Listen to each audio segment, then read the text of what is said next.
Welcome back, fellow coders. Jared O'Leary here with BootUp. In this video, I'm going to show you how to make it so that the Polaroids actually move around on the screen. Now, first thing you want to double check is to make sure that your overlay sprite has the forever go-to Polaroids, because we're going to make it move. We don't want the two sprites to all of a sudden separate.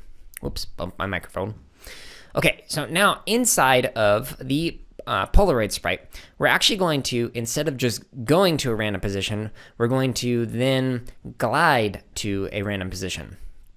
So maybe we'll glide for 3 seconds.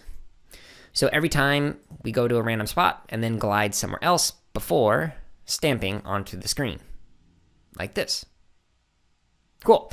Now, another way that we could actually do this, instead of making it glide like that, is to actually use a different block. So we could use glide. And you may have noticed in the other videos that I was demonstrating that sometimes our sprite appears where we don't see the whole thing. So we don't see the name, or it appears kind of off the screen like that. So to prevent that, we can use this block with the pick random. So maybe we want it to appear somewhere towards the middle, but not on the very edges of this. So we could say something like, go to an X position between -90 and 90, and go to a Y position, between -70 and 70 before stamping.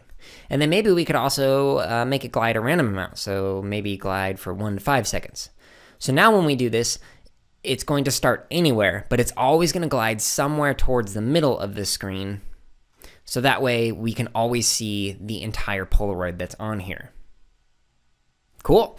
So either add in a glide to a random position, and just know that it might sometimes appear outside of the box, or add in code like this that makes it so that it glides into a very specific location, like on the center of the screen.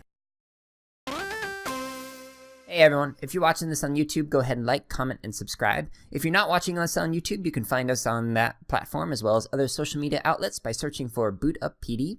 And if you're looking for more free lessons, projects, and resources for teachers and students, visit us at bootuppd.org, where you can also learn about our high-quality professional development.